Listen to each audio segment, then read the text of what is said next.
I've been wanting to share this for a long time, but I've been too ashamed, too scared to really come out and say it because it's contradicting a lot of logic that we have in our society. And honestly, I've been ashamed of judgment, of not looking successful in the eyes of like regular capitalist values.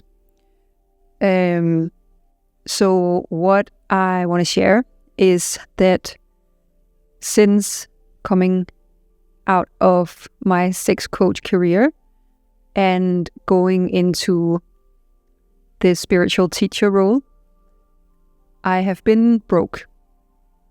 Pretty broke. So I was really like successful in the eyes of society. In my sex coach career, I earned a lot of money, and people were seeking me out, and I was really good at what I did, and so people are still seeking me out for sex coaching, but there's just a clear no in my system around doing that. Let me tell you why. So when I had my daughter, I had my ego really took an intense hit right in my postpartum journey. If you know me and have been on this channel, you know this about me, and that I had a really difficult postpartum experience. And you know, this pleasure-filled, orgasmic abundance, priestess, queen sort of identity that I had built up in my sex coach career, which was also spiritual. Like it was tantra, we were using energy and connecting with the divine and with kundalini and all of that stuff. So it was still spiritual practice. It was just another very different form of spiritual practice than what I do now. And it was a very indulgent form of spiritual practice, right? Of like getting all the money, getting all of the orgasms, getting the big, beautiful house in Costa Rica, getting the hot boyfriend, having these goddessy dresses, silky dresses, and all of this stuff, and wearing the filters on Instagram. And it was still very egoic as I see it now. It was very much about building up the identity and very grabby, very like, catering to my own individual needs and desires. And I still believed at that time that what I was doing was benefiting society, which it definitely also was, as I see it now. Liberating women, empowering their sexuality and the Shakti and feminine energy and all of this, like to oppose the very rigid, masculine, capitalist,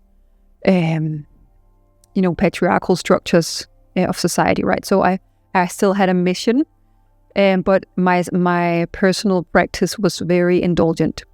And when I got my daughter, all of these sexual practices and all of the time that I had to write in my journal and take these long baths and self-pleasure practices and tantric practices with my partner and all of that stuff, all of a sudden we didn't have the opportunity or the possibility to actually practice all of that.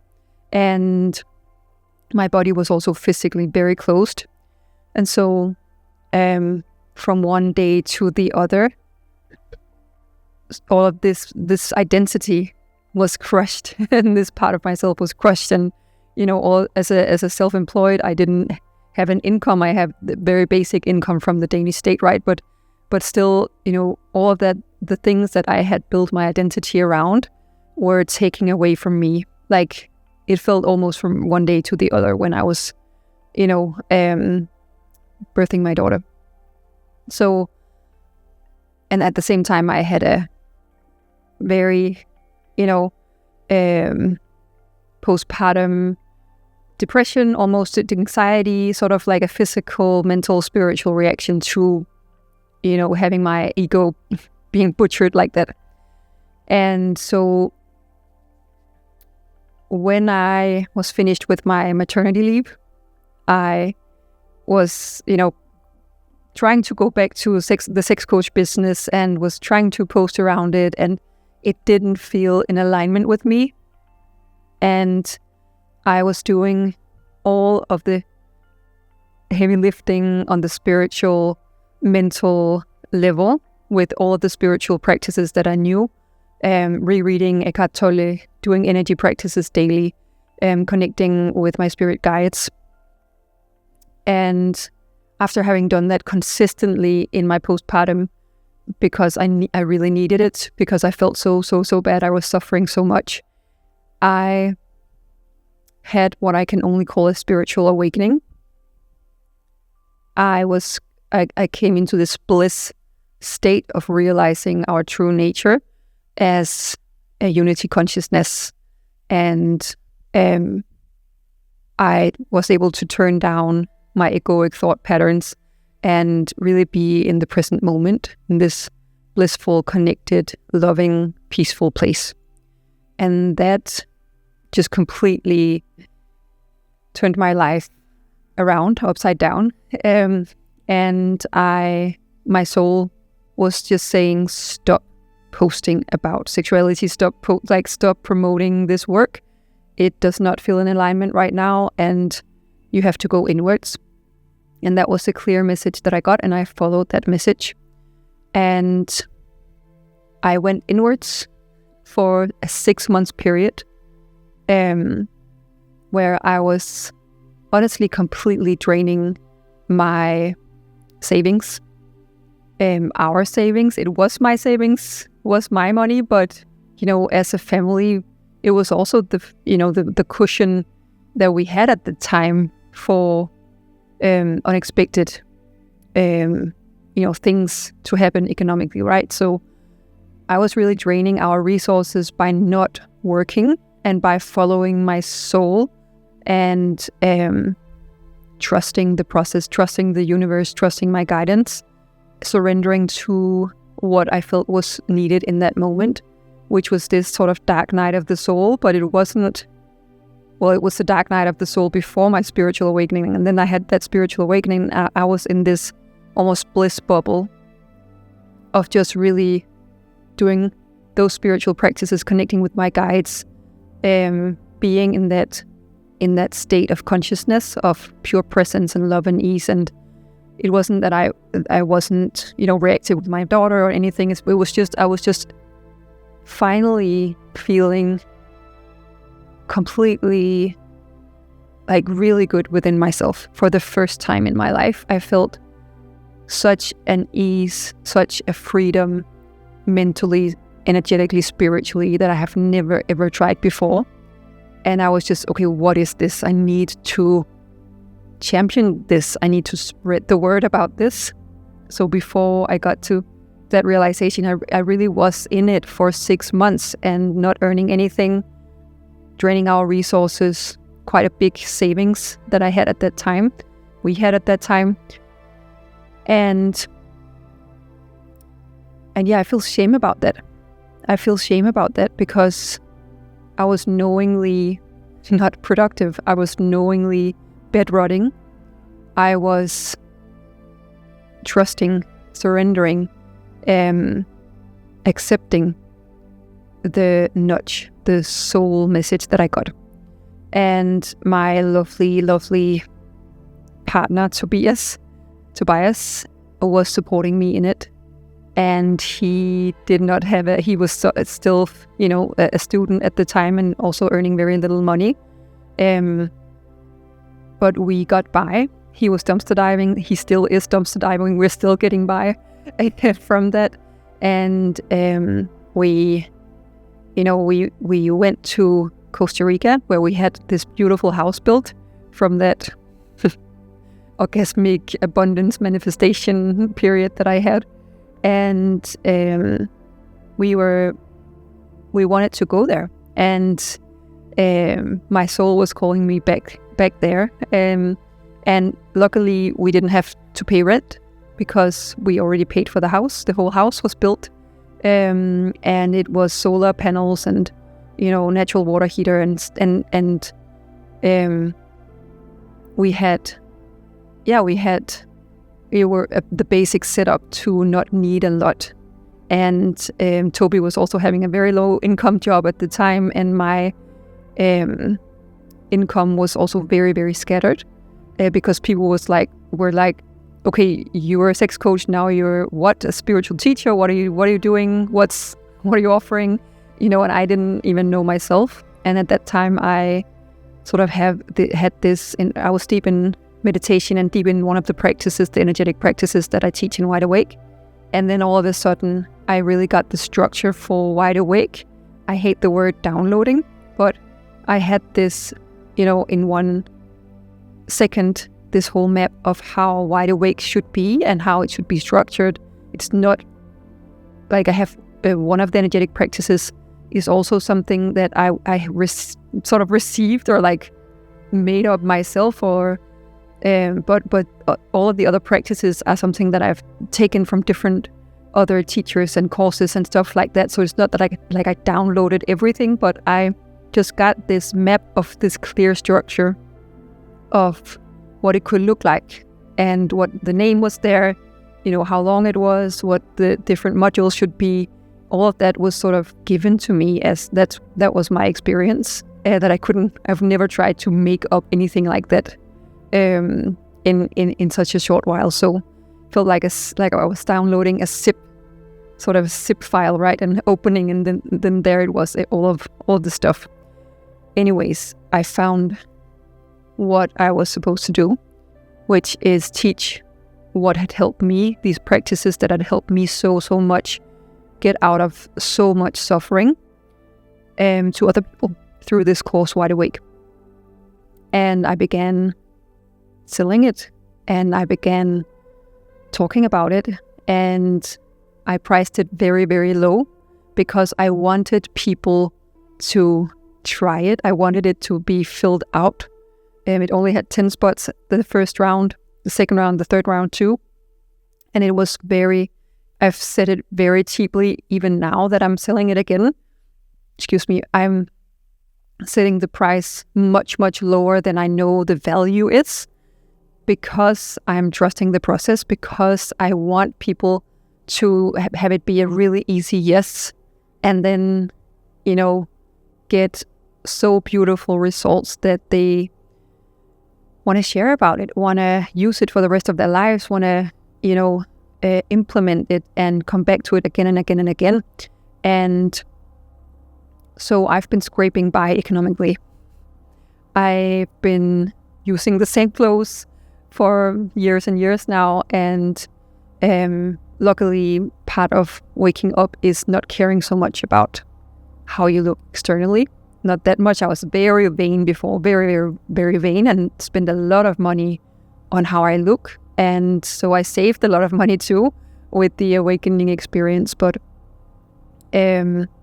we have been barely making rent since coming back to Denmark, since our guidance and our trust in the process led us to the perfect living arrangement in this village of 9 other families, where we live in what I've been myself has been longing for so long. And it's just when you trust the process, when you surrender to the process, and you trust that when you follow your excitement and your passion, then synchronicities will line up and lead you to the exact right place. And that's what has happened again and again and again, also with the sale of the house. And that was also just mind-blowingly synchronistic, what happened there. And so we're still waiting for the payment for the house to come. And we probably have to go back to Costa Rica to get it, which I can't wait. I love it there. Absolutely, absolutely love it. So yeah, just to say that I trusted my intuition, I trusted my guidance. I had a really supportive partner in the process, and I'm still trusting it. I'm still surrendering. we still don't have a lot of money saved up to make sure that if our car breaks down, that we can afford a new one, for example. That wouldn't be possible right now. So Toby has just gotten a new job, 9 to 5, which is for the first time in a long time that we have this structured way of living, which is quite challenging, I think, for myself. But for now, there is some structure, some stability, but there hasn't been for a very long time. And we have, to be quite honest, we've borrowed money from Toby's parents, from my siblings, and we're still owing quite a lot of money, right? So it's not to say that, this is an easy path to trust what your soul is guiding you to do. But I definitely believe over time that it is the easy path, because in our society, we've decided that security is the number one value, and economic security is what we all should be striving for. And we value that over flourishing, right? So we have to ask ourselves, do we want to have a secure but uncomfortable life? Like, in terms of not uncomfortable in the ways of like all of the materialistic stuff that's very comfortable, right? But uncomfortable in the way that we feel inside, like being in that hamster wheel and, basically doing something that doesn't light our soul up just to feel safe. Is that worth more than a life of flourishing, of maybe some financial insecurity, but where you are truly following what you're meant to be, what you're meant to be doing? You're following, you're nurturing your gifts that you are here to gift the collective, and in that way, your soul is lit up in a way that nothing else can. And when I say financial security, it's because I've realized that when I trust the process, when I trust the universe, when I trust my guidance and surrender to what is and accept what is right now, and I go towards what excites me in my soul without attaching to an outcome, then I am supported. Like, then I am given everything I need to do what I came here to do. So, and when we have been lacking money, like in a emergency situation, all of a sudden money has come in. Not a lot, just $1,000 here and $1,000 there in my business. But it's been every time that we were sort of lacking, then we were, supported to go on for a little longer in that way. And so, what is abundance if not you doing what you came here to do? Doing what excites you the most, like lights your soul on fire? That is abundance. It is to be able to do what you want to do whenever you want to do it, right? And if you can there's so many different ways of having abundance, having resources. For example, having a brother that can lend you $500, or having a community like this where you can, when your daughter can play around with a handful of other children while you're writing an email to your people, or there's so many other ways of having abundance. Having Toby's dad, Clara's granddad, is visiting right now and picking Clara up and going to the public pool, stuff like that. That is abundance.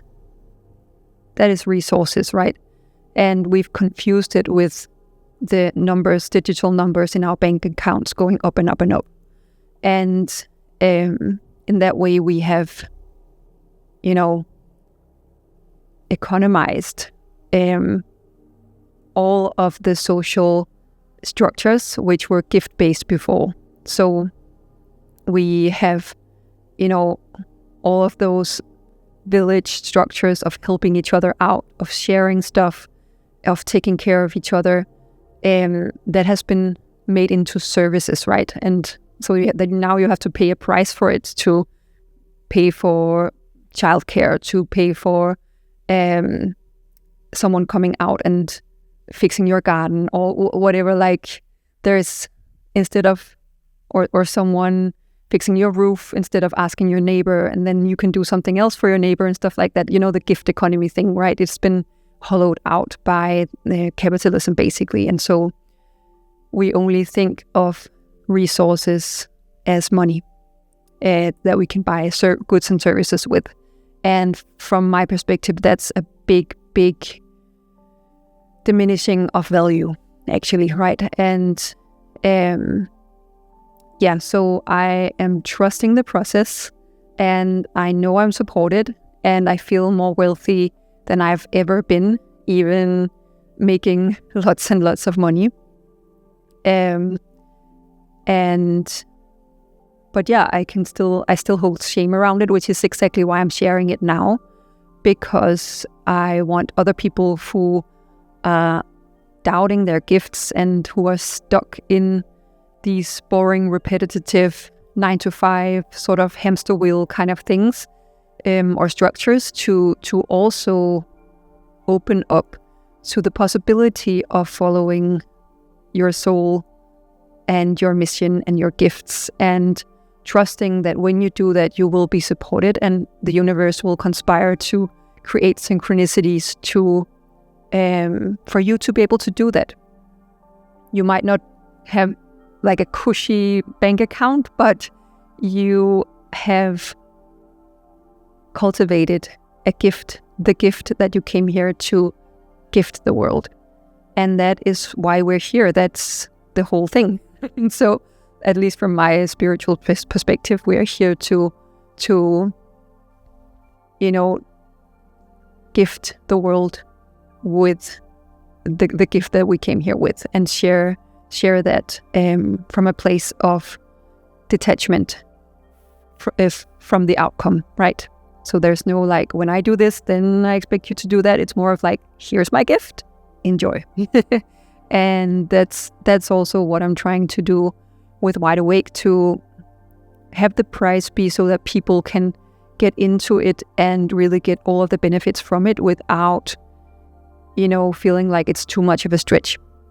I will definitely raise the price just because that feels in alignment, and I'm always talking with my guides around the price, and I'm gonna scale it to the point that feels good and that my guidance is saying. So yeah, a little rant about my financial situation, and hopefully this sharing of it will lift some of the shame that I have around it. It already feels like it's been lifted just by sharing this, because I want to shine the light on the possibility of following your soul, trusting the universe, following your guidance, and being supported anyways in all kinds of other ways than financially. And that the financial level is not that important. Like, I've never been better, and I've never had less money, maybe when I was a student, but yeah. So I think that's it.